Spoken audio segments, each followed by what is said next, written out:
కీర్తనల గ్రంథం 9వ అధ్యాయం 10వ వచనం. యెహోవా నిన్ను ఆశ్రయించు వారిని నీవు విడిచిపెట్టేవాడు కావు. కావున నీ నామం ఎరిగిన వారు నిన్ను నమ్ముకొందురు. దేవునికి స్తోత్రం. అందరూ చెప్తుంది దేవునికి స్తోత్రం. భక్తుడైన దావీదు ఏమంటున్నాడంటే ఇక్కడ దావీదు కీర్తనలేనయ్యి, యెహోవా నిన్ను ఆశ్రయించేవారు నీ విడిచిపెట్టవయ్యా. దేవునికి స్తోత్రం. ఆశ్రయించడం అంటే ఈ లోకంలో చాలా చాలా చాలా ఆశ్రమాలు ఉన్నాయా లేవో? అనాథాశ్రమాలు ఉన్నాయి, వృద్ధాశ్రమాలు ఉన్నాయి, చిన్నపిల్లల ఆశ్రమాలు ఉన్నాయి, రకరకాల ఆశ్రమాలు ఉన్నాయి. ఈ ఆశ్రమాలు ఏంటంటే ఎవరో లేని వాళ్ళకి ఆశ్రమాలు ఉన్నాయి. కానీ అందరూ ఉన్న వాళ్ళకు కూడా ఒక ఆశ్రయం కావాలి. ఏ ఆశ్రయము అమ్మా? ఏ ఆశ్రయం? దేవుడే మన ఆశ్రయం. దేవునికి స్తోత్రం. కీర్తనల గ్రంథం 91వ అధ్యాయం 2వ వచనం చదవండి అమ్మా. కీర్తనల గ్రంథం 91వ అధ్యాయం 2వ వచనం. Oh thank you Jesus, thank you Lord. ఆయనే నాకు ఆశ్రయము, నా కోట, నేను నమ్ముకోను నా దేవుడని నేను యెహోవాను గురించి చెప్పుచున్నాను. దేవునికి స్తోత్రం. భక్తుడు ఏమంటున్నాడయ్యా అంటే ఇక్కడ ఆయనే నా ఆశ్రయము, ఆయనే నా కోట, నేను నమ్ముకోను నా దేవుడని నేను యెహోవాను గురించి చెప్పుచున్నాను అంటున్నాడు. దేవునికి స్తోత్రం. ఆశ్రయము, దేవుడే నా ఆశ్రయము, దేవుడే నా కోట. దేవునికి స్తోత్రం. దేవుడే నా కోట అంటే దానికి అర్థం ఏంటంటే దేవుడు నా కోటగా ఉన్నాడు. ఆ కోట లోపల నేను దాగి ఉన్నాను. దేవునికి స్తోత్రం. కోట ఎవరు? దేవుడు. కోటలో ఉన్నవాడిని జయించడం అంత సామాన్యమైన విషయం కాదు. మీరు గమనించండి, కోటలోకి వెళ్ళాలంటే అసలు కోటలో ఎవరుంటారు? రాజుగారి కుటుంబం ఉంటుంది. రాజుగారి కుటుంబం దగ్గరికి వెళ్ళాలంటే సామాన్య వల్ల అయిద్దా? ఎంతమందిని దాటి వెళ్ళాలి? ఇక్కడ ఉన్నారా? సైనికులను దాటాలి, సైన్యాధిపతులను దాటాలి, యుద్ధ వీరులను దాటాలి, మంత్రిని దాటాలి. వీళ్ళందరూ పోతేనే రాజుగారు. దేవునికి స్తోత్రం. దేవునికి స్తోత్రం. అందుకే దేవుడు నీకు ఆశ్రయంగా ఉన్నాడు అనుకోండి, దేవుడు నీ కోటగా ఉన్నాడు అనుకోండి, దేవుడు నీ కోటగా, దేవుడు నీ ఆశ్రయంగా ఉన్నాడు అంటే దానికి అర్థం నేను దేవుడిని నమ్ముకున్నానయ్యా, నేను యేసు ప్రభు బిడ్డనే, నేను పాస్టర్ గారు, నేను దేవుడిని నమ్ముకున్నాను, 20 సంవత్సరాలు అయింది, 30 సంవత్సరాలు అయింది, 40 సంవత్సరాలు అయింది. ఇది కాదు. దేవుడు నా ఆశ్రయము, దేవుడు నా కోట అంటే దేవుడితో నువ్వు కనెక్ట్ అయి ఉండాలి. ఆమేనండి. దేవుడితో నువ్వు సహవాసం చేసే వ్యక్తిగా ఉండాలి. ఆమేనండి. దేవుడితో నీ సహవాసం ఉంటే కనుక నేను చెప్తున్నాను, దేవుడు ఏం చేస్తాడంటే నిన్ను మాటి మాటికి కూడా ప్రొటెక్ట్ చేస్తాడు ఆయన. ఆమేనండి. నిన్ను భద్రపరుస్తాడు ఆయన. దేవుని స్తోత్రం. ఆయనే నా ఆశ్రయము, ఆయనే నా కోట అంటున్నాడు. తర్వాత 4వ వచనంలో ఏమంటున్నాడంటే చదువు 4వ వచనం. ఆయన తన రెక్కలతో నిన్ను కప్పును. ఆమేనండి. ఆయన రెక్కల కింద నీకు ఆశ్రయము కలుగును. దేవునికి స్తోత్రం. అందరు చెప్తుంది దేవునికి స్తోత్రం. దేవునికి స్తోత్రం. మెట్ట మీద మన సేవా పరిచర్య జరుగుతున్న దినాల్లో పేరంపేట మెట్ట మీద జరిగేది ఫస్ట్లో. అక్కడ మన పరిచర్య జరిగే దినాల్లో అక్కడ ఒక సహోదరి, ఒక ఆవిడ లక్ష్మి గారు అని ఒక ఆవిడ ఉంది, భద్రం గారి భార్య. వాళ్ళందరూ ఒక రోజున సెమీ క్రిస్మస్ కానీ మన దగ్గరికి సెమీ క్రిస్మస్ జరుగుతుంటే అందరూ వచ్చి ఈ పరిచర్య అంతా కూడా సెమీ క్రిస్మస్లో పాల్గొని ఈ పరిచర్య అంతా కూడా ముగించుకుని వాళ్ళ ఇంటికి వెళ్ళేసరికి పిల్లల కోడిని కప్పెట్టి వచ్చారు. వాళ్ళు పిల్లల కోడి. ఈలోపు బావురు బిల్లు వచ్చింది. తన పిల్లల్ని రక్షించుకోవడానికి ఇదేం చేసిందంటే తల్లి కోడి ఆ బావురు పిల్లతో కలపడింది. గెలవగలితే బావురు పిల్లతో దీని పిల్లల్ని కాపాడుకోవడానికి ఆ బావురి పిల్లతో కలబడి పోరాడి చివరికి ఆ తల్లికోడి చచ్చిపోయింది. వాళ్ళ ఇంటికి వెళ్ళేసరికి తల్లికోడి చంపేసి అది ఏం చేసిందంటే అక్కడే వదిలేసి వెళ్ళిపోయింది. ఒక పక్కన తల్లికోడి చచ్చిపోయి ఉంది, ఒక పక్కన పిల్లకోళ్ళ ఉసూరుమంట. ఈ పిల్లకోళ్ళు ఉసూరుమంట ఏడుస్తున్నాను. వాటికి తెలియగా చిన్న చిన్న కోళ్ళు. కానీ ఈ లోకంలో ఉన్నటువంటి నీ యొక్క కోడి చనిపోద్దాము కానీ ఆయన రెక్కలతో నిన్ను కప్పే ఆ యొక్క దేవుడు ఉన్నాడు చూసారా, ఆయన చనిపోడు ఆయన. ఆమేనానండి. ఎందుకంటే ఆయన ఎందుకు చనిపోయాయి అంటే కారణం, ఇదిగో ఒకసారి మృతుడనైతిని కానీ యుగ యుగాలు నేను జీవిస్తున్నాను అన్నాడు వాక్యంలో. దేవునికి స్తోత్రం. ఒకసారి మాత్రం సర్వలోకం కోసం మరణించాను అంటున్నాడు యేసయ్య.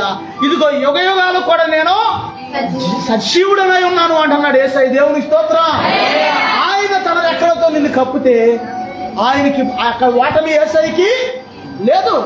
అక్కడ ఓడిపోయే దేవుడు కాడు, చనిపోయే దేవుడు కాడు, నిన్ను భద్రపరిచే దేవుడు ఆయన. దేవునికి స్తోత్రం. అందుకే నువ్వేం చేయాలంటే దేవుని రెక్కల చాటుకొచ్చేయాలి. నువ్వు ఆమేనండి. నీవు, నీ కుటుంబము, నీ బిడ్డలో అందరూ దేవుని రెక్కల చాటును ఉండాలి. ఆమేనండి. ఒక నాయకత్వంలో నీవు ఉన్నప్పుడు ఏమైందంటే కంపల్సరిగా నాయకుడు ఒక ప్రార్థన చేస్తాడు. ఎప్పుడైనా గుర్తుంచుకోండి. చాలా మంది నాకు తెలిసి పరిశుద్ధాత్మ అనుభవం కలిగిన వారు, లేకపోతే దేవుడితో సహవాసం కలిగే వాళ్ళు చేసే ప్రార్థన నేను చెప్తున్నాను. ప్రభువా ఇదిగో నేను నా సంఘ బిడ్డలందరూ చుట్టూ ఈ అగ్గిని కంచె వేయనైనా అని ప్రార్థన చేస్తాను. వాళ్ళు నడుస్తున్నా కంచి పడద్దే, కూర్చున్నా కంచి పడద్దే, పండుకున్న కంచి పడద్దు. కంచె దాటి నువ్వు వెళ్ళిపోతే, ఒకవేళ సంఘం అనే కంచె దాటి నువ్వు బయట ఉంటే ఏ కంచి నీకు పడద్దే? అమ్మా, ఎవరు నీకు కంచె వేస్తారో, ఎవరు నీకు భద్రపరుస్తారో, ఎవరిని కాపాడతారు, ఎవరిది బాధ్యత? అందుకే నువ్వేం చేయాలంటే సంఘ సహవాసంలో నువ్వు వంటి కట్టబడి ఉన్నప్పుడు ఖచ్చితంగా దేవుని అగ్గిని కంచి వేయబడుతుంది. దేవునికి స్తోత్రం. అందరూ చెప్తాం దేవునికి స్తోత్రం. ఆయన తన రెక్కలతో కప్పుతాడంటే యేసయ్య. దేవునికి స్తోత్రం.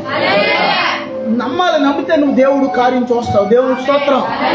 ఎలా కప్పుతాడంటే నీకు చూపిస్తాడు ఆయన. నిజంగా అంత భక్తి నీలో ఉంటే నీకు చూపిస్తాడు యేసయ్య. ఆమేనండి.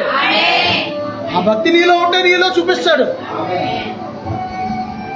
ఒకప్పుడు నిజంగా చూడండి, పరిశుద్ధాత్మ దేవుడు గుర్తు చేయకపోతే ఏది చెప్పలేము. అక్కడ చిన్న పాక, చిన్న పూరుగుడుసు ఉండేది. ఇక్కడ భయంకరమైన తుఫాను, వర్షం పడిపోతుంటే ఈ పందిరి ఇలా కదిలిపోతుంటే ప్రభా నాయన, అప్పటికే యేసయ్య నమ్ముకున్నాడు. ఇంకా మా నాన్నగారు, తండ్రి నాయన ప్రభా ఇది పడిపోయేటట్టుంది, ఆ పిల్లలతో ఉన్న నాయన ప్రభా కాపాడిన ఆయన అని అంటుంటే యేసు ప్రభు వారు ఆయనకి ఆ పందిరి, ఆ పాక ఎలా పట్టుకున్నట్టు కనపడుతుందంటే యేసయ్య. అందరూ చూడండి ఎలాగా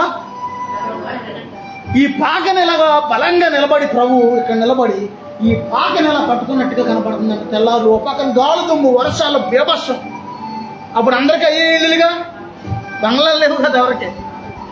అలా తెల్లవారులు అలా అనిపిస్తుంది. అలాగే ముసుకేసింది. తండ్రి నాయన ప్రభా, ఇక వచ్చిన ప్రార్థన ప్రభా నాయన, ఈ గాలి దుమ్ములో ఎక్కడికి వెళ్ళాం ప్రభా, ఈ వర్షంలో ఎక్కడికి వెళ్ళాం నాయన ప్రభా, కాపాడిన ఆయన, పిల్లలతో ఉన్నాం ప్రభా అని అనుకున్నప్పుడు దేవుడు యేసు ప్రభు వారు అలా పట్టుకున్నట్టు కనపడుతుంటే తెల్లవారాక వర్షం వెలిసిన తర్వాత, అమ్మ అర్థమవుతుంది నా మాట, తెల్లవారాక వర్షం వెలిసిన తర్వాత మమ్మల్ని అందరినీ కూడా తీసుకెళ్ళి, మా అమ్మని, మా అక్క చెల్లెళ్ళని అందరిని తీసుకెళ్ళి బస్ స్టాండ్ దగ్గర అక్కడ దింపి, మీరు ఇదిగో గుంటుపల్లి వెళ్ళండి అక్కడికి, అక్కడైతే పెద్ద ఇల్లు, పెంకిల్లు ఉంది, అక్కడ ఉండండి, నేను ఈలోపు ఇవన్నీ పని చూసుకుని తర్వాత వస్తానని బస్ స్టాండ్ కాడ దింపి బస్సు ఎక్కిచ్చి ఇలా వచ్చేసరికి పాక పడిపోయింది.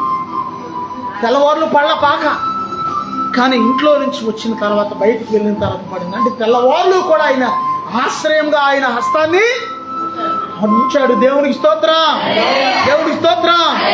మార్గములో కాపాడుటకై నీ దూతలను ఏర్పరిచావు, రాయి తగలకుండా ఎత్తినట్టు పట్టుకున్నావు.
ఎంత మంచి దేవుడు చూడండి. నిజంగా ఈ సమయంలో నేను పాడుతున్నప్పుడు యేసు ప్రభువు వారు ఇలాగ రెక్కల చాప ఉన్నట్టుగా, ఇలాగ చేతుల చాప ఉన్నట్టుగా కనపడుతుంది. దేవుని స్తోత్రం, దేవుని స్తోత్రం.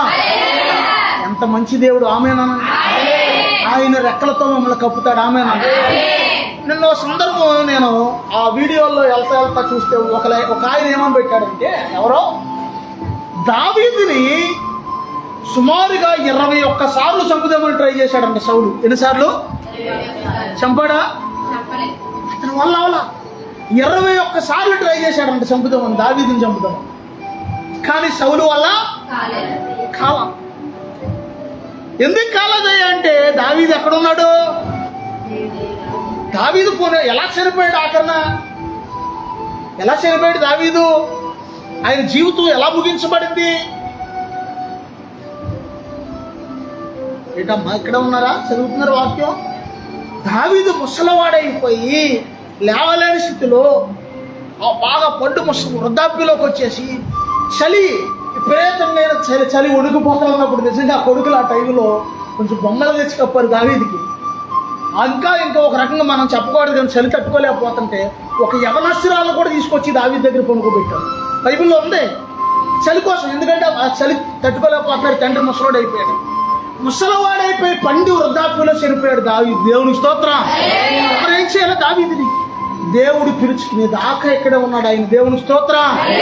ఎందుకు ఏం జరిగిందయ్యా? కారణం సౌలు 21 సార్లు ట్రై చేసినా సరే దావీదు ఎందుకు శత్రువు చేతికి అప్పగించబడలేదంటే, దావీదు ఎక్కడున్నాడు?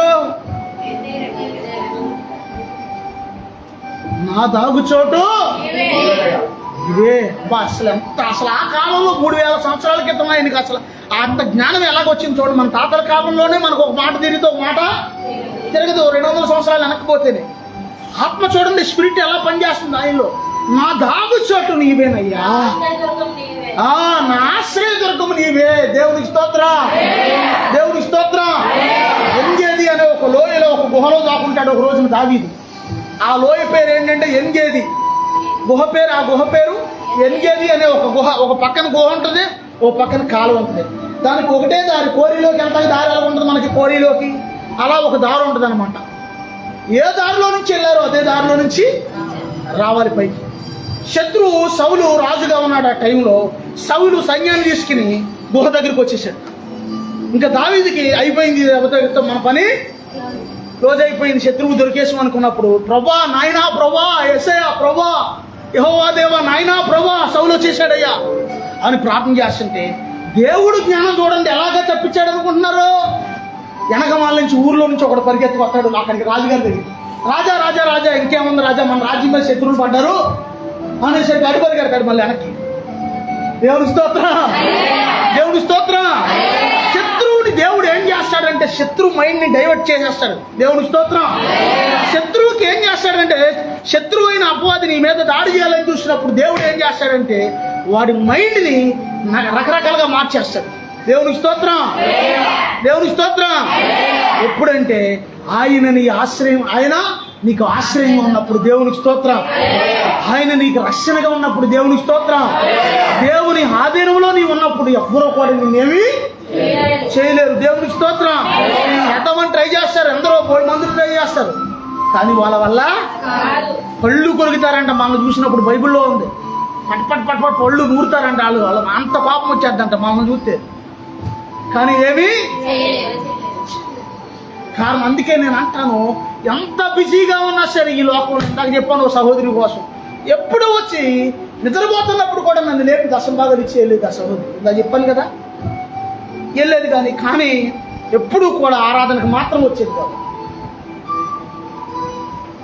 అసలు మెయిన్ విషయం ఏంటంటే నువ్వు ఇచ్చే అర్పణ ఓకే అక్కడ వరకు కాదంట్లా, కానీ దేవుని సన్నిధిలో కూడా నువ్వు ఉండాలి. ఆమేనండి.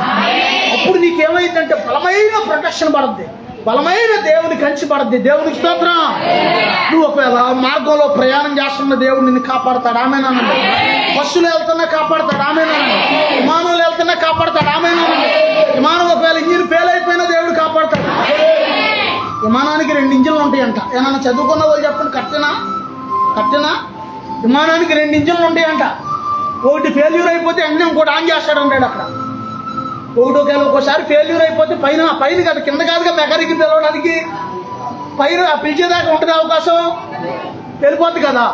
ఒకటి ఫెయిల్యూర్ అయితే వెంటనే ఇంకోటి ఆన్ చేస్తారంట. ఇద్దరు పైలట్లు ఉంటారు, ఒకడు ఒకవేళ ఏదైనా తేడా వస్తే ఇంకొకడు కంట్రోల్ చేయడానికి. ఇద్దరు ముగ్గురు పైలట్ల వాళ్ళు. కానీ విమానం కూడా ఒక్కోసారి 2 ఇంజిన్లు కూడా ఒక్కోసారి ఫెయిల్యూర్ అయిపోతాయి. దేవునికి స్తోత్రం. యథార్థంగా జరిగిన సంఘటనలు ఉన్నాయి భక్తుల జీవితాల్లో. జాషువా డానియేలు గారు విమానంలో ప్రయాణం చేస్తున్నప్పుడు విమానం అంతా కూడా ఫెయిల్యూర్ అయిపోయి కూలిపోతుంటే ఆయన ప్రార్థన చేస్తున్నాడండి, ప్రభా నేను ఇలాగ మరణించడం నీకు ఇష్టమా అని ప్రార్థన చేశాడు. దేవునికి స్తోత్రం. వెంటనే విమానం మళ్ళీ భూమి నుండి ఆకాశం అంత ఎత్తు యేసు ప్రభు వారు నిలబడి ఉన్నాడంట. ఆయన కూలిపోతున్న విమానాన్ని అగ్గిపెట్టిన పట్టుకున్నాడంట ఆయన. దేవునికి స్తోత్రం. ఆయన చేతిలో విమానం కూడా అగ్గిపెట్టే. విమానం ఎంత ఉంటుంది అనుకుంటున్నారు? ఎంత ఉంటుంది? అదే పెద్దదండి, అంత సైజు ఉంటుంది.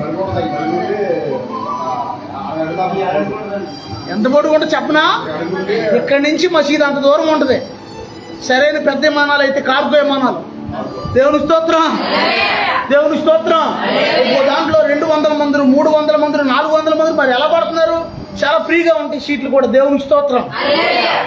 పెద్ద విమానాలు అయితే ఒక మాదిరి అయితే ఆ మలుపు దాకా ఉంటాయి. దేవుని స్తోత్రం.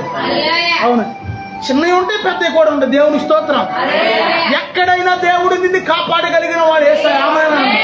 కాపాడాలండి నువ్వు కూడా ఒకటి చేయాలి. ఏం చేయాలి? దేవుణ్ణి నేను నమ్ముకున్నాను, దేవుడు నన్ను కాపాడతాడు అనాలా? ఏమనాలి? అనాలి, అది కూడా అనాలి. మీరు అక్కడక్కడ లారీల మీద చూస్తే వాళ్ళు దేవుణ్ణి నమ్మని వాళ్ళు కూడా యెహోవా నా కాపరి అని రాయించుతారు. ఎందుకు అనుకుంటున్నారు? ఎందుకు? దేవుడు కాపాడతాడు. ఇలా రాయించితే ఈ లారీకి ఏ ప్రమాదం జరగదు, ఇలా రాయించితే ఏ కీడు రాదు అని చెప్పి చాలా మంది ఏం చేస్తారంటే యెహోవా నా కాపరి అని రాయించుతారు. దేవుని స్తోత్రం. మరి దేవుడు నీకు కాపరిగా ఉన్నాడా? ఎప్పుడన్నా నీ జీవితంలో ఎప్పుడన్నా యెహోవా నా కాపరి అన్నావా? ఇప్పుడు అన్నాం కదా, ఇంతకుముందు ఎప్పుడన్నా అన్నావా? యెహోవా నా కాపరి. దేవునికి స్తోత్రం. యెహోవా నా కాపరి. ఆయన ఎవరితో పోల్చుకున్నాడంటే గొర్రెతో పోల్చబడ్డాడు. దేవుణ్ణి ఏమో కాపరితో పోల్చాడు. దేవునికి స్తోత్రం. దేవునికి స్తోత్రం. అందుకే మనం ఏం చేయాలంటే మన జీవితంలో మనం దేవుణ్ణి ఆశ్రయించినంత కాలం కూడా దేవుడు మనల్ని కాపాడతాడు. ఒకటి. రెండోది, దేవుణ్ణి ఆశ్రయిస్తే ఇంకా నీకేం మేలు కలిగిద్దాయి అంటే కీర్తనల గ్రంథం 34వ అధ్యాయం 10వ వచనం చదవండి. కీర్తనల గ్రంథం 34వ అధ్యాయం 10వ వచనం.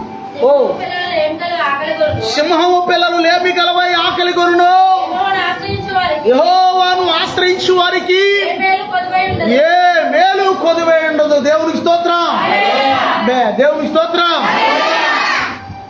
ఈ దినాల్లో జనాలు ఎలా అయిపోయారంటే పని పని పని, డబ్బు డబ్బు డబ్బు. అమ్మా అంతేనా కాదా? ఇంకా చెప్పాను సహోదరి, అసలు ఒక్కసారి కూడా ప్రార్థనకు వచ్చేది కాదు. పని పని పని పని అని పరిగెడుతూ ఉండేది అన్నానా? దేవునికి స్తోత్రం. వారానికి ఒక్కరోజు కూడా కాదు, మనం 2 గంటలు 3 గంటలు దేవుని సన్నిధిలో, ఒక దినము దేవుని సన్నిధిలో గడిపితేనంట 1000 దినాల ఆశీర్వాదం అని ఉంది బైబిల్లో. దేవునికి స్తోత్రం. ఒక దినము అంటే ఒక రోజు కూడా కాదు నువ్వు గడిపేది. ఇక్కడ కేవలం 2-3 గంటల దేవుని సన్నిధిలో ఉండడానికి చాలా కొంతమంది ఇబ్బంది పడిపోతారు. ఎలా వస్తే కాపుదలా అమ్మా? ఎలా వస్తే 2-3 గంటలు దేవుని సన్నిధిలోనే నీవు ఉండలేకపోతే ప్రశ్న, పరలోక రాజ్యంలో యుగయుగాలు నువ్వు ఎలా జీవిస్తావు అక్కడ? అమ్మా ఇక్కడే ఉన్నారా పిల్లకాయలు? వినండి, పిల్లలు అడుగుతున్నారు, అందుకే పిల్లకాయలు. నెల్లూరు ఆ సైడ్ ఏమంటారంటే పిల్లకాయలు అంటారు పిల్లలు. దేవుని స్తోత్రం. 2-3 గంటలే మనం దేవుని సన్నిధిలో ఉండలేకపోతే యేసు ప్రభు వారు రాకడ త్వరలో ఉంది. యేసయ్య వచ్చినప్పుడు పరిశుద్ధులందరినీ, ఆయన రక్తంలో కడగబడ్డ వారందరినీ పరలోకంలోకి తీసుకెళ్తాడు ఆయన. యుగయుగాలు యేసయ్యతో నువ్వు ఎలా జీవిస్తావు? ఇప్పుడు ఉండగానే నువ్వు యేసు ప్రభుతో గడపడం నేర్చుకోవాలి. దేవునికి స్తోత్రం. యేసయ్య పాదాల దగ్గర జీవించడం నేర్చుకోవాలి. ఆమేనండి. దేవునికి స్తోత్రం. ఆయన ఆశ్రయిస్తేనంట ఏ మేలు కొదువై ఉండదంట. ఏ మేలు అంటే నీకు ఆరోగ్యం ఇస్తాడు దేవుడు, ఆయుష్ని ఇస్తాడు, ఆహారం ఇస్తాడు, వస్త్రాలను ఇస్తాడు, ఇంకా కావాల్సిన నివాసం ఇస్తాడు. సమస్తం కూడా దేవుడు సమకూర్చే దేవుడై ఉన్నాడు యేసయ్య. దేవునికి స్తోత్రం. సమస్తము కూడా సమకూర్చగలిగిన దేవుడు. ఆమేనండి. దేవునికి స్తోత్రం. అందుకే మనం ఏం చేయాలంటే యెహోవాను ఆశ్రయించే వారికి ఏ మేలు కొదువై ఉండదు. దేవుణ్ణి ఆశ్రయించాలి. దేవుణ్ణి ఆశ్రయించడం అంటే నీకు పని మీద ఉన్న శ్రద్ధలో, అంటే డబ్బులు సంపాదించుకోవడం కోసం పని మీద ఉన్న శ్రద్ధలో 10% భక్తిలో దేవుడి మీద ఉంటే నువ్వు ఆశీర్వదించబడిపోతావు. డబ్బులు వచ్చే పని అంటే మనం తెల్లజాములు ఎగుతాం, పరిగెడతాం. అదే దేవుడి పని అంటే 10ంటికి లేగుతాం, లేదా 9ంటికి లేగుతాం, అప్పటికప్పుడు లేచి రెడీ అయ్యి వస్తాం. డబ్బులు వచ్చే పనికి నువ్వు దేవుడు పనికి ఇదే చూస్తాడు దేవుడు. ఎవరు దేవుడి సన్నిధికి ఏ మనసుతో వస్తున్నారో దేవుడికి తెలుసు. దేవునికి స్తోత్రం. ప్రతి ఒక్కరి హృదయాన్ని దేవుడు ఎరిగి ఉన్నాడు. దేవునికి స్తోత్రం. దేవుణ్ణి ఆశ్రయిస్తే దేవుడు ప్రొటెక్ట్ చేస్తాడు, కాపాడతాడని అన్నాడు. దేవుణ్ణి ఆశ్రయిస్తే ఏ మేలు కొదువై ఉండదు అని అన్నాం మనం. ఇప్పుడు మరి మూడోది కూడా ఉంది. దేవుణ్ణి ఆశ్రయిస్తే ఇంకో ఉపయోగం ఉంది. ఏంటది? ఎక్కువ రెఫరెన్స్లు చెప్పను, నేను తక్కువే చెప్తాను, ఎందుకంటే మీకు అర్థం అవ్వాలి కదా. దేవుణ్ణి ఆశ్రయించిన వారిని దేవుడు కాపాడతాడు. నిన్ను ఆశ్రయించే వారిని నీ విడిచిపెట్టేవాడు కావంటే దానికి అర్థం ఏంటి? అయ్యా నీవే నా ఆశ్రయము, నా దుర్గము, నా కోట అంటే దానికి అర్థం ఏంటి? నన్ను కాపాడు కేడము నీవే, నాకు ఎత్తైన కోటము నీవే. నన్ను కాపాడు కేడము నీవే.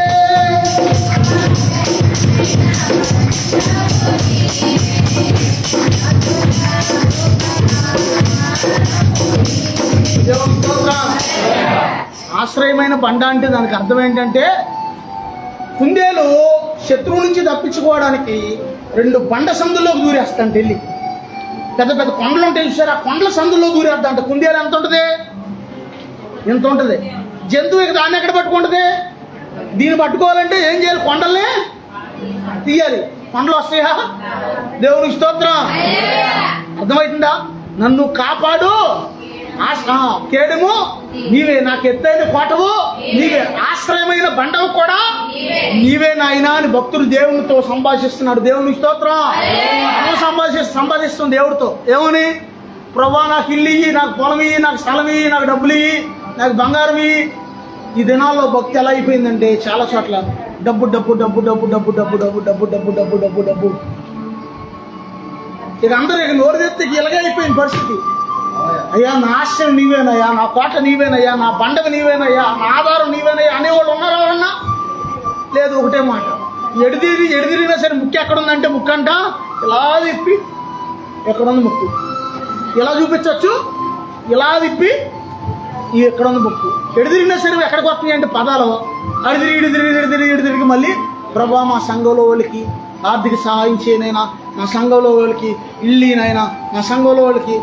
విషయం ఏంటంటే అసలు విషయం అలాగంటే అందరికి వస్తాయని, వాళ్ళ మీద ప్రేమ ఉండి కాదు, అంటే మనకు కావాలని. దేవుని స్తోత్రం. ఉన్నారు అలాంటి వాళ్ళు. నా ఆశ్రయం నీవేనయ్యా.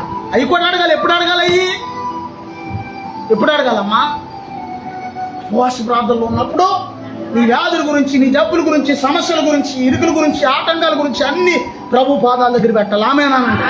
కానీ ఆరాధనలో ఉన్నప్పుడు ప్రభు ఆరాధన ఇగో ఘనంగా జరిగించిన ఆయన, నీ ఆత్మక్రియ జరిగించిన ఆయన, ఆత్మకార్యాన్ని జరిగించిన ఆయన ప్రతి ఒక్కరితో మాట్లాడయ్యా అని మనం ప్రార్థన చేయాలి. దేవునికి స్తోత్రం. దేవునికి స్తోత్రం. ప్రభా ఇదిగోనైనా మీరు వాక్యం ద్వారా మాట్లాడుతున్నాగానే అందరినీ తాకండి ప్రభా. వాక్యం ద్వారా కూడా దేవుడు తాగుతాడు. ఆమేనండి. దేవునికి స్తోత్రం. అర్థమవుతుందా? నాకు బండవి నీవేనయ్యా, ఆశ్రయం నీవేనయ్యా, కేడో నీవేనయ్యా. మూడోది చెప్తున్నాను, దేవుణ్ణి కలిగి ఉంటే మూడో మేలు ఏంటంటే మనకి 2వ దినవృత్తాంతాలు 26వ అధ్యాయం 5వ వచనం చదవండి. 2వ దినవృత్తాంతాలు 26వ అధ్యాయం 5వ వచనం. Oh thank you Jesus, thank you Jesus, thank you Lord, thank you Jesus. వందనాలయ్యా. 2వ దినవృత్తాంతాలమ్మ 26వ అధ్యాయం 5వ వచనం. దేవుని ప్రత్యక్షత విషయమందు తెలివి కలిగిన జకరియా దినములలో అతడు దేవుని ఆశ్రయించెను. అతడు యెహోవాను ఆశ్రయించినంత కాలము దేవుడు అతనిని వర్ధిల్ల చేసెను. ఎవరి గురించి దేవుడు ఈ మాట రాశాడంటే జకరియా దినాలు. అంటే జకరియా దినాలు ఎలా ఉన్నాయంటే, జకరియా ఎవరో? జకరియా ఎలిజబెత్ బాప్తిస్మమిచ్చి యోహాను యొక్క తల్లిదండ్రులు వాళ్ళు. దేవునికి స్తోత్రం. తెలివి కలిగిన జకరియా దినాల్లో, అంతే కదమ్మాయి, అలాగా జకరియా దినాల్లో తెలివి కలిగిన జకర్యా దినాల్లో అతడు యెహోవాను ఆశ్రయించినంత కాలం కూడా యెహోవా అతనిని వర్ధిల్ల చేశాడంటే ఎవరయ్యా ఇతని గురించి అంటే ఉజ్జియా గురించి రాయబడింది ఈ మాట. దేవుని స్తోత్రం. బైబిల్లో ఉజ్జియా అనే ఒక రాజు ఉన్నాడు. జాగ్రత్తగా వినండి. ఉజ్జియా అనే ఒక వ్యక్తి ఉన్నాడు. ఈ వ్యక్తి దేవుణ్ణి ఆశ్రయించినంత కాలం కూడా వర్ధిల్లాడంట. దేవుని స్తోత్రం. ఎందుకు దేవుడు ఆ మాట రాయించాడు? తర్వాత కొంతకాలం దేవుని ఆశ్రయించి మళ్ళీ తర్వాత ఎక్కడికి వెళ్ళాడు? లోకాన్ని ఆశ్రయించాడు. లోకం కావాలి నాకు, దేవుడు వద్దు అని అనుకున్నాడేమో. ఒకేలా అతడు దేవుడిని ఆశ్రయించినంత కాలం కూడా దేవుడు అతన్ని వర్ధిల్ల చేశాడంట. దేవునికి స్తోత్రం. ఈ లోకంలో ఎవరెవరైతే దేవుడిని ఆశ్రయిస్తారో వాళ్ళందరూ వర్ధిల్లుతారు. ఆమేనండి. దేవునికి స్తోత్రం. దేవుడిని ఆశ్రయించడం కోసం మరొక మాట చెప్తున్నానండి. నేను దేవుడిని నమ్ముకున్నానండి, నేను దేవుడిని ఆశ్రయిస్తున్నాను అని నువ్వు భ్రమపడితే సరిపోదు. ఒక్క మాట చెప్పి నేను ముగించేస్తానండి. దేవునికి స్తోత్రం. అందరూ చెప్తారు దేవునికి స్తోత్రం, దేవునికి స్తోత్రం. ఒక ఆయన బాగా అప్పులైపోయినందుకు వాళ్ళ ఊర్లో భార్యాభర్తలు ఇద్దరిని కూడా చాలా అవమానపరిచారు, కొట్టారు. కొడితే అవమానం భరించలేక వాళ్ళు ఆ ఊరు విడిచిపెట్టేసి అంటే చెట్టుకి కట్టేసి కొట్టారు వాళ్ళు. కొన్ని పల్లెటూరులో నీ నిబంధనలు ఎలా ఉంటాయి అంటే అలాగే అనుకుంటాయి. అయితే ఇప్పుడు అలాంటివి పనిచేయవు. ఇప్పుడు కాలం మారింది. పూర్వకాలం జరిగిన సంఘటన ఇది. దేవునికి స్తోత్రం. అవమానం తట్టుకోలేక పట్టణానికి వెళ్ళిపోదామని దగ్గరలో ఉన్న విజయవాడ అనే ప్రాంతానికి వెళ్ళిపోయాడు ఆయన. ఆయన పేరు కోటయ్య గారు. దేవునికి స్తోత్రం. బ్రతకడానికి ఏదో పని చేయాలిగా. కూటు కోసం కోటి విద్యలు అంట. కానీ ఇది కూటు కోసం చేసే విద్య కాదండో. ఇది ఏది? సేవ కూటి కోసం చేసే విద్య కాదు ఇది. అలా భ్రమపడేవాళ్ళు తప్పది. దేవుడు సేవకుడిని సంఘం మీద ఆ యొక్క పోషింపబడాలని బైబిల్లో నిబంధన పెట్టాడు. దేవునికి స్తోత్రం. ఇది కూటు కోసం అయితే కాదండి. చాలా మంది ఈ రోజున ఎలా తయారయ్యారంటే పాస్టర్లో బైబిల్ పట్టుకుని వెళ్తే చాలా సింపుల్ పని అదే కదా. సింపుల్ పని అదే. పాస్టర్లు అయితే డబ్బులు వస్తాయి, పాస్టర్లు అయితే కానుకలు వస్తాయి, అందుకే సేవలోకి వస్తున్నారు. పాస్టర్లు అయితే రసం భాగాలు వస్తాయి. ఇలాంటి పాడు మాటలు చెప్తున్నారు. అసలు సేవలోకి వచ్చిన వాళ్ళు వాళ్ళ చరిత్రలో మీరు చూస్తే చాలా డబ్బు సంపాదించగలిగిన వాళ్ళు, లేదా ఉద్యోగాలు విడిచిపెట్టి వచ్చిన వాళ్ళు, ఇవన్నీ త్యాగం చేసి దేవుడి కోసం వచ్చిన వాళ్ళే ఉన్నారు. దేవునికి స్తోత్రం, దేవునికి స్తోత్రం. మొత్తానికి ఈయన కోటయ్య గారు అక్కడికి వెళ్ళాక అక్కడ ఏదో పని చేసుకోవాలని ఏం పని చేద్దామని ఆలోచిస్తుంటే ప్రతి మనిషి బుర్ర ఉంది కాబట్టి బుర్ర ఎడితే ఏదో పని ఆలోచన వస్తుంది. ఏం పని చేద్దామని ఆలోచిస్తుంటే జిలేబీ అమ్ముకోవాలని ఆలోచన వచ్చిందంట ఆయన. జిలేబీ తింటారా జనాలు? తింటారా? తినరమ్మా. వాళ్ళెవరో నిన్న వీడియో కనబడింది, అందులో జిలేబీ తింటే నడుము నొప్పి వచ్చింది, జిలేబీ తింటే కాళ్ళు నొప్పి వచ్చింది. ఏం మాయ మాటలు ఎలాంటి జనాల వ్యాపారాలు పోగొడతాకి మాయ మాటలు చెప్తే నువ్వేం చూస్తే అది నమ్మేసావు అనుకో. నేను జిలేబీ తింటే నువ్వు 100 మందికి షేర్ చేస్తావు, అది పనికిమాల వేస్తాను. ఒరిజినల్ షేర్ చేయవు నువ్వు ఎవరికి. పనికిమాల వేస్తుంది దొరికిందనుకో అది 100 మందికి చెప్తావు. ఇదిగో ఈ జిలేబీ తింటే నడుము నొప్పి వస్తున్నారు. నిజమేనా?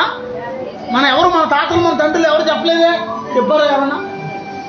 అసలు జిలేబీ బెల్లంతో తయారు చేస్తారు కాబట్టి అది చాలా ఆరోగ్యానికి మంచిది. దేవునికి స్తోత్రం. ఈ జిలేబీ వ్యాపారం చేస్తుంటే ఆ యొక్క ఆలోపు వేరే వాళ్ళు సహోదరులు ఎవరో కొంతమంది వచ్చి వాళ్ళకి దేవుని గురించి చెప్పారంటే, యేసు ప్రభు గురించి. దేవునికి స్తోత్రం. మనము ఉంటాం, ఎవరికైనా దేవుని గురించి 2 మాటలు చెప్పంటే మాట రాదు. కనీసం ఎవరైనా బాధలో ఉన్నారు వెళ్ళి పరామర్శించంటే కాళ్ళు గదలో చేతులు గదలో. దేవునికి స్తోత్రం. కానీ ఒక విషయంలో సంతోషపడుతున్నాను. గతంలో ఇక్కడ ఎవరో ఓరజేరులో ఎవరో చనిపోతే ఎవరో విశ్వాసం మీద మనోళ్ళు అందరూ వెళ్ళి పలకరించారంట ఆ టైంలో. అది చాలా సంతోషం వేసింది. దేవునికి స్తోత్రం. తర్వాత వెళ్ళారన్నారు కదా మనోళ్ళు. దేవునికి స్తోత్రం. వెళ్ళాలి, అలాగే వెళ్ళాలి. మొత్తానికి ఏమైందంటే ఈయనకి యేసు ప్రభు గురించి ఎవరో చెప్తే ఆ ప్రభువుని నమ్ముకున్నాడు. జిలేబీ వ్యాపారం చేస్తా చిన్న హోటల్ పెట్టుకున్నాడు. ఆ హోటల్ని దేవుడు దీవించాడు. ఆ హోటల్ 10 హోటళ్ళు అయినాయి. ఈ రోజున ఎక్కడో చోటన సీసీ కెమెరాల దగ్గర కూర్చుంటాడు అంటే, ఎక్కడో ఏసీ రూమ్లో. ప్రతి హోటల్లో కూడా మేనేజర్ అని అంట. ఆదివారం వస్తే ఆయన అంటాడంట, అందరూ కూడా పనిచేసే వాళ్ళు కూడా అందరూ కూడా చర్చికి వెళ్ళిపోండి అంటాడు. ఈయన చర్చికి వెళ్ళిపోతాడంట కుటుంబంతో పాటు. ఆదివారం రోజున కొన్ని లక్షల రూపాయల బిజినెస్ జరిగిద్దంట. కానీ వద్దు, ఆదివారం రోజున మాత్రం అసలు వ్యాపారం అంతా కూడా సెలవు అని 10 హోటళ్ళు కట్టించేసి చాలా మంది మీరు చూడండి, క్రైస్తవులే కాకుండా చాలా మంది అన్యులు కూడా ఆదివారం టైం కొట్లు తీరు చాలా మంది. దేవుని స్తోత్రం. అది సెలవు రోజు, ప్రపంచ సెలవు రోజు కాదంటలేదు, కానీ దేవుని పరంగా నువ్వు తీయకపోతే నువ్వు ఆశీర్వదించబడకపోతావు. ఆమేనండి. మొత్తానికి వీళ్ళందరూ కూడా చర్చికి వెళ్ళేవాళ్ళు అంటే వీళ్ళందరూ కూడా పనులకి సెలవు, వీళ్ళ కుటుంబానికి కూడా సెలవు. ఎవరిని ఆశ్రయిస్తున్నారు కోటయ్య గారు? జిలేబీనా, హోటల్నా, బంధువులనా? దేవుణ్ణి ఆశ్రయిస్తున్నాడు. దేవునికి స్తోత్రం. నాకు 10 హోటళ్ళు ఉన్నాయి, యేసయ్య దగ్గరికి రావాల్సిన పని నాకు లేదు అన్నాడు అనుకో, ఎలా ఉంటుంది కథ? వేరేలాగా. దేవునికి స్తోత్రం. అలా అన్న వాళ్ళు కూడా ఉన్నారు.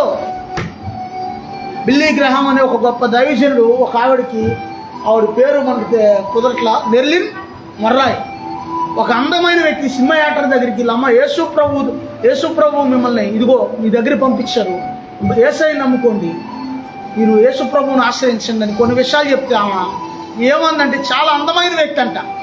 అందం ఉన్న వాడికి బాగా గర్వం ఉంటుంది. నిజం, మీరు చూడండి, చాలా చోట్ల అందమైన వాళ్ళు ఉన్నారనుకోండి, వాళ్ళ గర్వం ఎంత గర్వం ఉంటుందంటే, చూడలేదు మీరు ఎప్పుడు? అమ్మ చూడలేదు, ఎవరిని చూడలేదా? మొత్తానికి ఆ మందంట అసలు ఈయన గొప్ప సేవకుడు. ఎల్లైనా బిల్లీ గ్రహం అంటే మామూలుడు కాదు. యూట్యూబ్లో కొట్టుకుని మీరు ఆయన మీటింగ్ పెడితే 10 లక్షల మంది వాళ్ళకి వచ్చేవాళ్ళు జనం. 10 మంది కాదు. ఒకసారి కుర్చీలోంచి పైకి లేదన్నంత, అన్న కుర్చీని పడేయమంటాన్ని, బిల్లీ గెట్ అవుట్, నీ దేవుడి గురించి నాకు చెప్పక్కర్లా, నీ దేవుడు నాకు అవసరం లేదు, నీ యేసు ప్రభు నాకు అవసరం లేదు, నాకు అందం ఉంది, నాకు ఐశ్వర్యం ఉంది, నాకు పేరు ఉంది, నాకు సమస్తం ఉంది, సినిమా యాక్టర్, పెద్ద సినిమా యాక్టర్ అన్న, నాకు నీ దేవుడితో పని లేదు, గెట్ అవుట్ అన్నాడు. గెట్ అవుట్ అంటే బయటికి పొమ్మంది, ఒక రకం చెప్పాలంటే. అన్నాక ఈ దైవజనుడు మెల్లిగా వచ్చేసాడు. వచ్చిన 2వ రోజున 3వ రోజున వార్త ఏంటంటే, మెర్లిన్ మొర్రాయ్ అనే ఆయా వ్యక్తి ఆత్మహత్య చేసుకుని చనిపోయింది. దేవునికి స్తోత్రం. దేవుణ్ణి ఆశ్రయించిన కోటయ్య గారు దీవించబడ్డాడు. అంతకంతకి దేవుడు తృణీకరించినటువంటి, దేవుడు నాకు వద్దు, దేవుడు నాకు అవసరం లేదు అన్న వ్యక్తి సినిమా యాత్ర ఏమైపోయిందంటే వెళ్ళిపోయింది, ఈ లోకాన్ని విడిచిపెట్టి. దేవునికి స్తోత్రం. అందుకే నేను అంటాను, నీకు అందం ఉన్నా, నీకు ఐశ్వర్యం ఉన్నా, బంధువులు ఉన్నా, ఇంకోటి ఉన్నా, కావలసింది ఒకటి కావాలి, యేసయ్య అండ నీకు కావాలి. ఆమేనండి. యేసయ్య అండ నీకు కావాలి. ఆమేనండి. దేవునికి స్తోత్రం. హల్లెలూయా. యేసుదేవుడే నా అండదండరా, యేసు ఉండగా నాకు దిగులేదురా, యేసుదేవుడే నా అండదండరా, యేసు ఉండగా నాకు దిగులేదురా,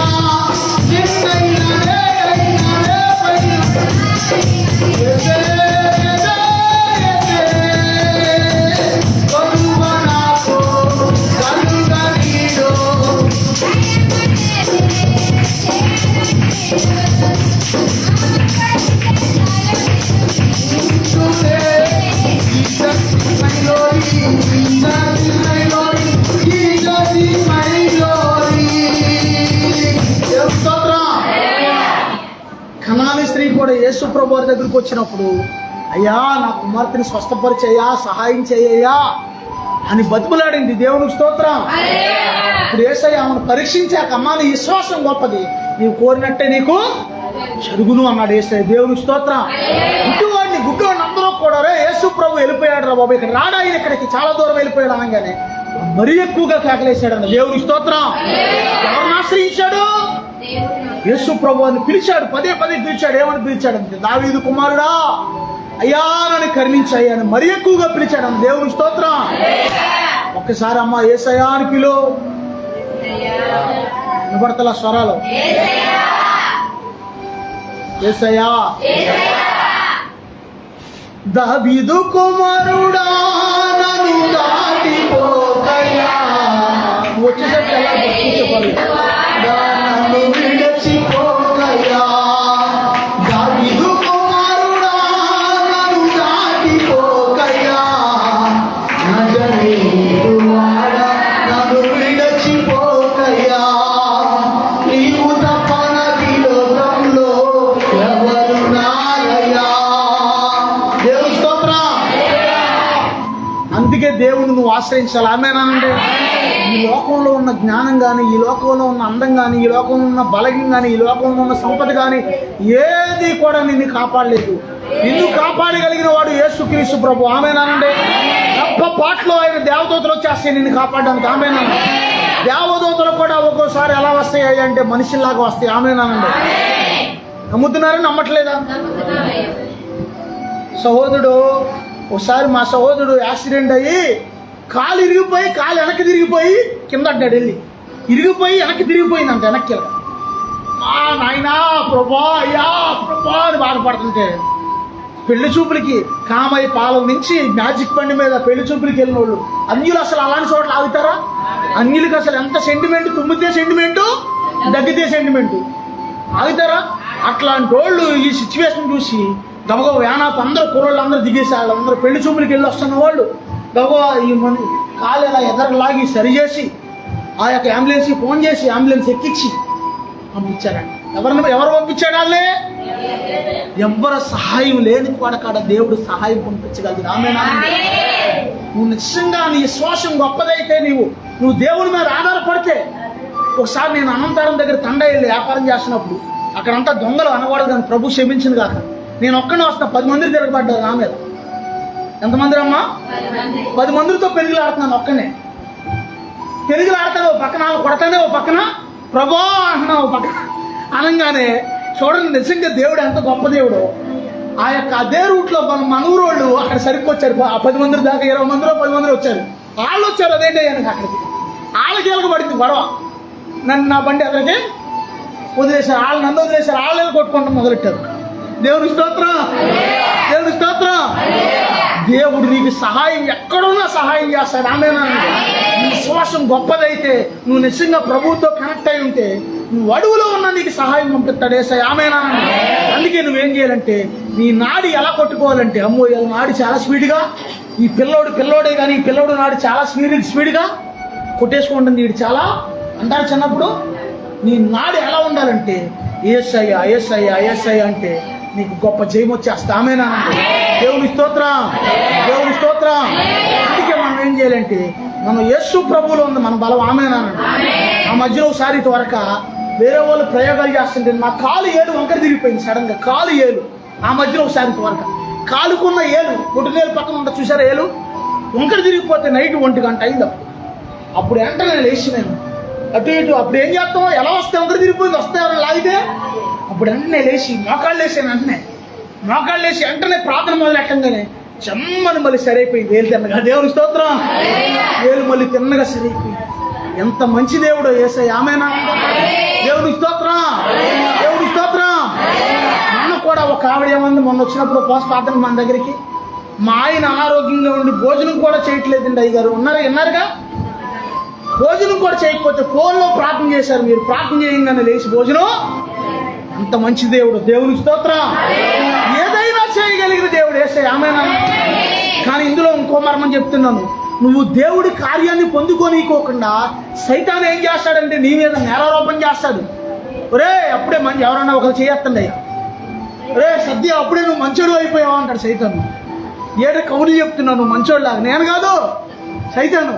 ఎలా నీ జీవితం ఏంటి, నీ బతికేంటి నాకు తెలీదా, నిన్నేం చేశావు, నువ్వు మొన్న ఏం చేశావు అంటాడు సైతాను. సైతాన్ అతనిలో ఉండి బయట వాళ్ళలోంచి అడగడం మళ్ళీ అతనిలోనే అంటాడు. అప్పుడు ఇతను ప్రభా ఇదేంటైనా నా పరిస్థితి ఎలా అయిపోయింది నాయన, అయ్యో ప్రభా నాయన అని అక్కడే ఉన్నాడు అనుకో, ముందుకు వెళ్తాడా? చేయలేడు. దేవుడికి అసలు దేవుడు మాట కూడా చెప్పలేడు. సైతాన్ వేసే టెక్నిక్ ఇదో టెక్నిక్. నువ్వు ఎప్పుడైతే నా పాపాలన్నీ యేసు ప్రభు రక్తంతో కడిగేశాడు, నన్ను క్షమించాడు అని నువ్వు నమ్ముతావో, నువ్వు దేవుని కోసం బలంగా ముందుకెళ్ళిపోతావు. దేవుని స్తోత్రం. ఒకవేళ నీలో నేరారోపణ చేసే మనసు నీలో ఉండి, అమ్మో నేను అప్పుడు అలా చేశాను, అమ్మో మొన్న అలా చేశాను, తర్వాత ఇదిగో ఆ మధ్యన అలా చేశాను, ఈ మధ్యన ఎలా చేశాను అని ఇలాంటిది ఎలా నీలో నువ్వు ఆలోచించుకుంటా. అదేంటనుకుంటున్నారు, సైతాన్ ట్రాపింగ్. నీకు అలాంటి ఆలోచన వచ్చిందనుకో నువ్వు ముందుకు వెళ్ళలేవు, నువ్వు దేవుని పని చేయలేవు. అప్పుడు అందుకే ఏం చేయాలంటే, నా పాపం అంతని యేసయ్య ఆయన రక్తంతో కడిగేశాడు, నా మీద ఏ పాపం లేదు, ఏ శాపం నా మీద లేదు అని నువ్వు అనుకుంటే అప్పుడు ఏం చేస్తావు అంటే దేవుని పని ఇంకా బలంగా చేస్తావు నువ్వు. దేవుని స్తోత్రం. అందుకే ఏం చేయాలంటే నువ్వు దేవుణ్ణి ఆశ్రయించాలి. ఒకటి. రెండోది, నేరారోపణ చేసే మనసు నుంచి నువ్వు విడుదల పొందాలి. దేవుని స్తోత్రం. దేవుడి కొద్ది వాక్యం దీవించును కాక. ప్రార్థన చేసుకుందాం ప్రభు సన్నిధిలో.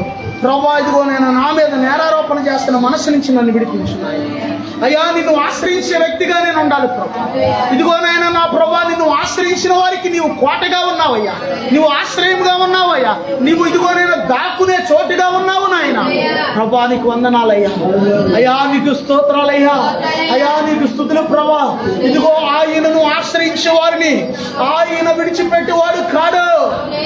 ఇదిగో ఉజ్జియా యెహోవాను ఆశ్రయించినంత కాలము కూడా ఉజ్జియా ఇదిగో వర్ధిల్లాడు అని దేవుని వాక్యం సెలవిస్తుంది. ప్రభా నేను నిన్ను ఆశ్రయించానయ్యా. ప్రభా నేను నిన్ను ఆశ్రయించానయ్యా. ఆయనే నా ఆశ్రయము, ఆయనే నా కోట. నువ్వు నమ్ముకుంటే దేవుడు నీకు ఆశ్రయంగా ఉంటాడు. ఇదిగో నీ మీద నేరారోపణ చేస్తున్న ఆ మనసు నుంచి నీ విడుదల పొందాలి. ఇదిగో నీవు పాపివి అంటాడు సైతాను. ఇదిగో యేసు ప్రభు రక్తంలో నీ పాపమంతా కడిగి వేశాడు ఆయన. ప్రభా నా పాపమంతా నీ కడిగి వేశావు నాయన. అయ్యా నా దోషమంతా నీ కడిగి వేశావయ్యా. అయ్యా నా అతిక్రమాన్ని శాపాన్ని మన్నించావయ్యా. తండ్రి నీకు వందనాలయ్యా. తండ్రి నీకు స్తోత్రాలయ్యా అని ప్రార్థన చేసుకుందాం. యేసుక్రీస్తు ప్రభు నిన్ను ప్రేమిస్తున్నాడు. కనాను స్త్రీ యేసయ్యను ఆశ్రయించింది. ఇదిగో చూపు లేని గుడ్డివాడు యేసుక్రీస్తు ప్రభుని ఆశ్రయించాడు. దావీదు కుమారుడా అన్నది దాటిపోవద్దయ్యా అన్నాడు. దాటిపోని దేవుడు యేసయ్య అంటే. యేసయ్య అంటే ఏమనుకున్నావు? యేసయ్య అంటే దాటిపోని దేవుడు. యేసయ్య అంటే కాపాడే దేవుడు. యేసయ్య అంటే రక్షించే దేవుడు. యేసయ్య అంటే ఇదిగో ఆయన నీ పాపమంతటిని, నీ శాపమంతటిని ఆయన రక్తంతో కడిగిన దేవుడు ఆయన. ఓ రామాదాల రాఖందాల హరదరంతర థ్యాంక్ యూ జీసస్. ప్రభు ఇదిగో నీ పాపమంతటిని కడిగా అంటున్నాడు ఆయన. నీ పాపాలన్నింటినీ క్షమించాను అంటున్నాడు ఆయన.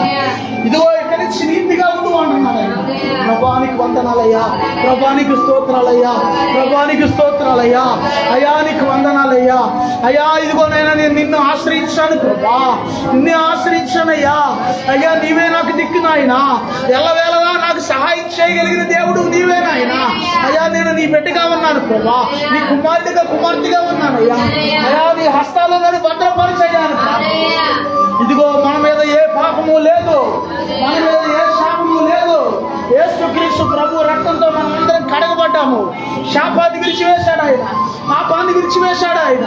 ఇదిగో పాపాన్ని తొలగించాడు ఆయన. శాపాన్ని తొలగించాడు ఆయన. నువ్వు అనుకుంటున్నావు నీలో లోపం ఉందని నువ్వు అనుకుంటున్నావు, కానీ దేవుడు మాత్రం నీ లోపాన్ని చూపించట్లేదు. నీ లోపాన్ని క్షమించాడు ఆయన. నీ పాపాన్ని క్షమించాడు ఆయన. ఇదిగో దేవుని సన్నిధిలో ఇదిగో నా బిడ్డగా నీవు బ్రతుకు అంటున్నాడు ఆయన. ప్రభానికి వందనాలయ్యా. ప్రభానికి స్తోత్రాలయ్యా. ఇదిగో నువ్వు పరిశుద్ధుడిగా ఇదిగో దేవుడి కోసం పరిగెత్తే వ్యక్తిగానే ఉండాలి. దేవుడి కోసం పరుగులెత్తే వ్యక్తిగా ఉండాలి. ప్రభానికి వందనాలయ్యా. ప్రభానికి స్తోత్రాలయ్యా అని ప్రార్థన చేసుకుందాం. ఆయన ఆశ్రయించే వారిని అందరినీ ఆయన విడిచిపెట్టడు. ఎవరైతే యేసయ్యను ఆశ్రయిస్తున్నారో వారందరినీ యేసయ్య విడిచిపెట్టడు. ప్రార్థన చేసుకుందాం.